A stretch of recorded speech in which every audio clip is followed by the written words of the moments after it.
ৰাতিপুৱা সাৰ পোৱাৰ পিছত এইবোৰ দেখিলে দুৰ্ভাগ্যৰ সৃষ্টি হয়।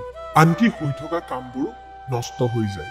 যদি ৰাতিপুৱাটো ভাল হয় তেন্তে দিনটোৰ ভিতৰত সতেজতা থাকে।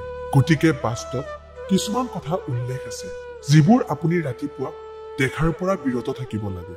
ৰাতিপুৱা সাৰ পোৱাৰ পিছত দেখা নাযাবলগীয়া এইবোৰ বস্তু নহলে জীৱনত আহিব দুৰ্ভাগ্য। ৰাতিপুৱা হৈছে এটা পবিত্ৰ সময়। এই সময়ত কৰা কাম কাজ, চিন্তা আৰু দৃশ্যবোৰ আমাৰ দিনটো কিদৰে যাব সেয়া নিৰ্ধাৰণ কৰিব পাৰে। বাস্তুশাস্ত্ৰ আৰু জ্যোতিষশাস্ত্ৰ অনুসৰি ৰাতিপুৱা কিছুমান বস্তু দেখাত অশুভ ফল দিয়াৰ সম্ভাৱনা থাকে। এইবোৰ দেখি দিন আৰম্ভ কৰিলে ইতিমধ্যে হোৱা কামবোৰ বিফল হব পাৰে আৰু দুৰ্ভাগ্য কঢ়িয়াই আনিব পাৰে। ইয়াত তেনে কেইটামান বস্তুৰ উল্লেখ কৰা হৈছে যিবোৰ ৰাতিপুৱা সাৰ পোৱাৰ লগে লগে দেখা একেবাৰে উচিত নহয়। বন্ধ ঘড়ী। যদি আপোনাৰ চকুত ৰাতিপুৱা সাৰ পোৱাৰ লগে লগে বন্ধ ঘড়ী পৰে তেন্তে ইয়াক দুৰ্ভাগ্যজনক সংকেত হিচাপে গণ্য কৰা হয়। ঘড়ী বন্ধ থাকিলে সময় থমকি যায়, অৰ্থাৎ আপোনাৰ আগবাঢ়ি যোৱাৰ পথত বাধা সৃষ্টি হব পাৰে। বাস্তৱতে শোৱাৰ কোঠাত কেতিয়াও বন্ধ ঘড়ী ৰখা উচিত নহয়।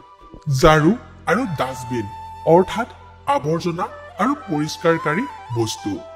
ৰাতিপুৱা এইবোৰ দেখা মানে আপোনাৰ মন মগজুতে নেগেটিভ চিন্তা আহিব পাৰে। ইয়াৰ ফলত আপোনাৰ আৰ্থিক অৱস্থা বেয়া হোৱাৰ সম্ভাৱনা থাকে। লেতেৰা বাচন বৰ্তন। সন্ধিয়া বা ৰাতি খোৱাৰ পিছত যদি আপুনি বাচন ধুই থৈ নিদিয়ে তেন্তে ৰাতিপুৱা সাৰ পাওঁতেই সেই লেতেৰা বাচন দেখিবলৈ পোৱা অশুভ বুলি ধৰা হয়। এনে দৃশ্যই নেতিবাচক শক্তিৰ সৃষ্টি কৰে। শাৰীৰিক অলসতা, মানসিক অস্থিৰতা আৰু অপৰিকল্পিত দিনৰ সূচনা হব পাৰে। তেলৰ পাত্ৰ। তেল জ্যোতিষত শনি গ্ৰহৰ সৈতে জড়িত। ৰাতিপুৱা ভৰ্তি তেলৰ পাত্ৰ দেখা মানে মানসিক চাপ, হতাশা আৰু শনি দোষৰ আশংকা থাকে।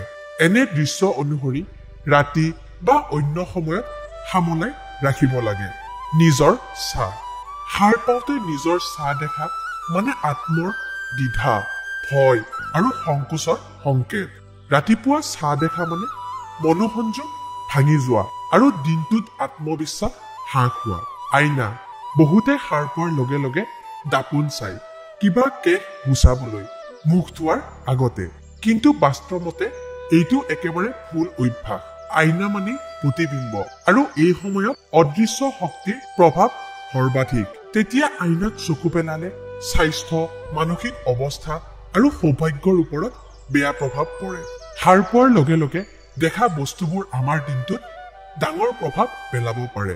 এই সময়ত চোকা, মনোসংযোগিত আৰু পজিটিভ থাকিবলৈ পবিত্ৰ বস্তু যেনে তলুৱালৈ চোৱা, ধ্যান কৰা বা পানীৰে মুখ ধোৱা অথবা সৰু প্ৰাৰ্থনা কৰাটো অধিক শুভ।